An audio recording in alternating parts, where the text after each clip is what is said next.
Jika Anda presiden, apakah Anda memilih 30 juta anak kenyang hari ini atau 1,5 juta lapangan kerja yang menopang ekonomi besok?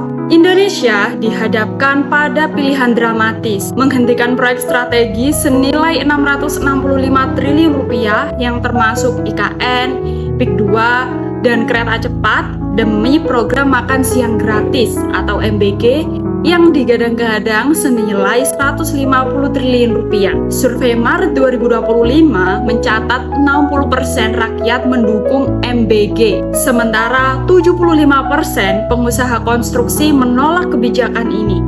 Di balik narasi kesejahteraan versus infrastruktur, ada pertaruhan besar. Apakah ini langkah visioner untuk rakyat atau malah menjadi blunder yang mengubur masa depan ekonomi? Kita akan bahas di video kali ini. Jadi siapkan diri kalian karena kita akan menuju pada kajian di luar batas nalar manusia.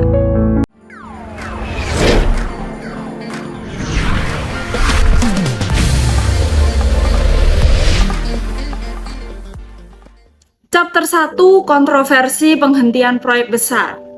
Indonesia dihadapkan pada keputusan kontroversial menghentikan proyek strategis nasional PSN senilai 665 triliun rupiah yang termasuk IKN 500 triliun, PIK 2 65 triliun dan kereta cepat 100 triliun untuk mengalihkan 150 triliun rupiah ke program makan siang gratis MBG 2025. Langkah ini dipuji sebagai revolusi kesejahteraan yang menyasar 30 juta anak. Namun dikritik sebagai blunder ekonomi yang mengorbankan 1,5 juta lapangan kerja dan harapan UMKM. Pertanyaannya, apakah ini solusi berani atau hanya sekedar pencitraan politik? Di tengah ketidakpastian global, pembatalan PSN beresiko menggerus kepercayaan investor dan mengancam proyeksi pertumbuhan. IKN misalnya, bukan hanya simbol kota baru, tapi janji redistribusi ekonomi dan investasi hijau. Sementara PIK 2 yang mangkrak bisa memicu krisis di sektor properti. Di sisi lain, MBG dinilai terlalu simplistik. Program konsumtif tanpa pendampingan jangka panjang, rawan salah sasaran dan berpotensi memperparah defisit APBN. Di saat yang sama, MBG disangsikan efektivitasnya, apalagi sistem distribusi rentan korupsi, seperti kasus bansos sebelumnya. Pemerintah juga berargumen, kesejahteraan rakyat adalah prioritas, tapi publik meminta transparansi. Berapa persen anggaran MBG benar-benar sampai ke sasaran dan berapa kerugian negara dari pembatalan PSN? Dan yang terpenting, apakah ini tentang rakyat atau malah kepentingan politik? Menurut kalian gimana? Tulis pendapat Anda di kolom komentar ya. Chapter 2, fokus pada PSN yang dihentikan. Pembatalan 3 proyek strategis nasional PSN, PIK 2 dan IKN Nusantara dan kereta cepat Jakarta-Surabaya membuka luka dalam perencanaan ekonomi Indonesia.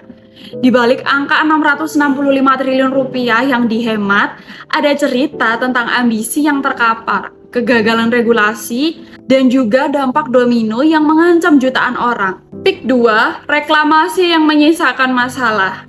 Proyek Pantai Indah Kapuk 2 atau yang biasa kita kenal dengan PIK 2 senilai 65 triliun rupiah dihentikan pada Maret 2025 karena pelanggaran tata ruang. Meski sudah 80% lahan sudah dibebaskan. Pemerintah juga beralasan, izin rencana tata ruang wilayah RT/RW tumpang tindih dengan kawasan konservasi laut. Namun di balik dalih lingkungan, proyek ini telah menyerap 6.500 pekerja lokal, termasuk nelayan yang beralih profesi menjadi buruh konstruksi. Kini mereka terancam pengangguran di tengah krisis ekonomi. Kemudian yang IKN Nusantara nih, janji yang pupus dan kekhawatiran global. Proyek Ibu Kota Nusantara atau IKN dengan anggaran 500 triliun rupiah kini tinggal puing impian. Baru 15% terrealisasi. Pemerintah memutuskan mengalihkan dana ke program sosial. Padahal IKN ini dirancang sebagai kota cerdas berbasis energi hijau yang diharapkan menarik investasi teknologi dan memindahkan pusat ekonomi dari Jakarta. Data terbaru juga menunjukkan nih, bahwa 70% investor asing termasuk SoftBank dan perusahaan minyak Saudi Aramco menunda komitmen karena ketidakpastian politik. Tanpa IKN juga, Jakarta tetap menjadi kota mati yang kelelahan menopang 60% aktivitas ekonomi nasional. Kemudian, kalau yang kereta cepat Jakarta-Surabaya ini, ambisi teknologi yang kandas. Nah, kereta cepat Jakarta-Surabaya sebesar 100 triliun rupiah resmi dicoret dari daftar PSN karena biaya membengkak hingga 40% dari estimasi awal. Sebagai gantinya, pemerintah juga mengusulkan kereta semi cepat dengan kecepatan 200 km per jam dengan biaya 70 triliun rupiah.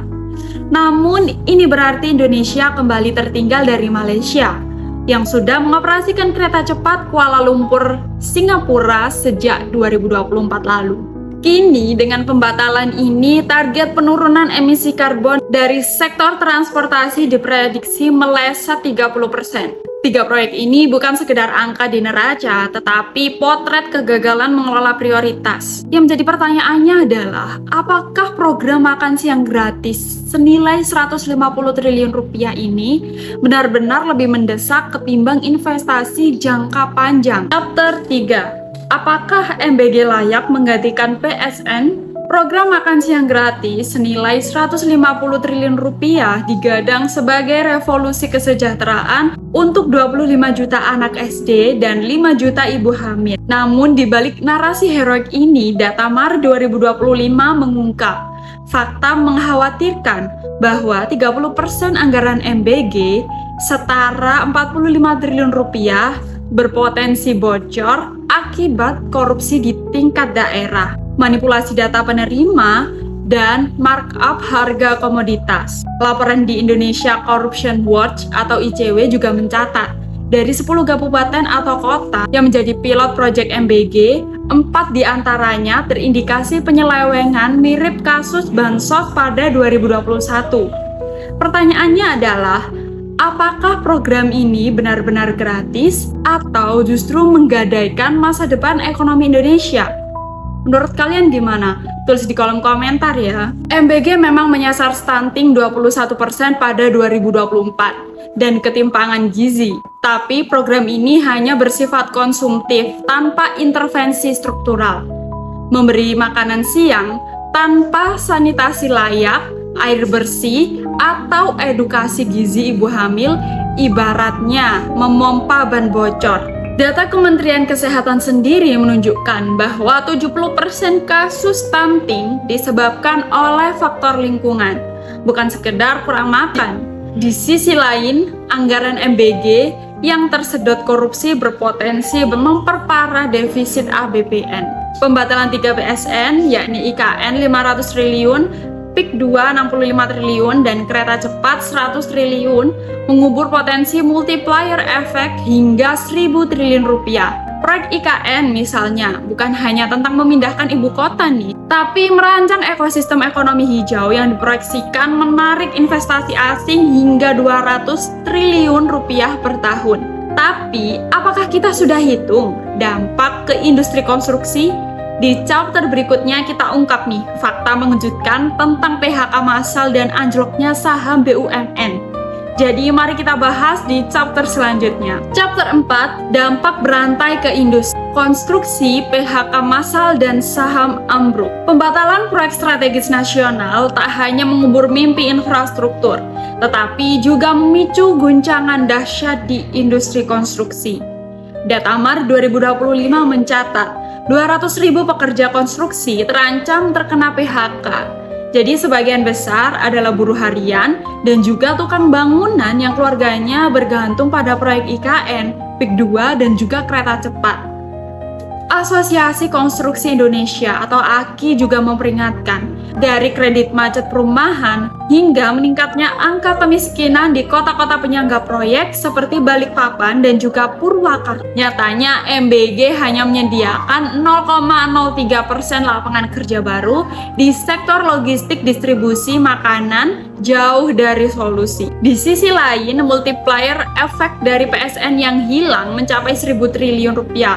termasuk sektor UMKM, menyuplai material, transportasi, dan jasa pendukung. Di tengah hiruk-pikuk data, Indonesia dihadapkan pada pilihan brutal: menyelamatkan perut jutaan anak hari ini atau membangun fondasi ekonomi di masa depan. Survei Indobarometer Maret 2025 mencatat 60% rakyat mendukung program makan siang gratis, menganggapnya sebagai bantuan langsung yang nyata.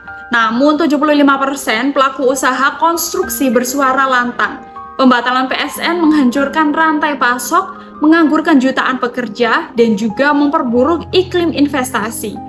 Di satu sisi, MBG ini bisa menekankan angka stunting yang masih di level 24%. Ini data dari Kemenkes 2024 ya. Dan di sisi lain, infrastruktur mangkrak seperti IKN dan kereta cepat berpotensi menjadi monumen kegagalan perencanaan. Pertanyaannya, apakah kesejahteraan instan lebih penting daripada investasi generasi? Jika Anda presiden, apakah Anda memilih 30 juta anak kenyang hari ini atau 1,5 juta lapangan kerja yang menopang ekonomi besok? Tulis pendapat Anda di kolom komentar. Oke, sekian video kali ini. Jadi buat kalian yang membutuhkan informasi terkini terupdate di 2025 yang akan terjadi tentang konstruksi di Indonesia, kalian bisa mendownload Outlook Konstruksi 2025 di description box ya. Kalau gitu, terima kasih. Jangan lupa like, share, dan juga subscribe video ini agar tidak ketinggalan informasi menarik lainnya. Sampai jumpa di video selanjutnya dan salam perkasa.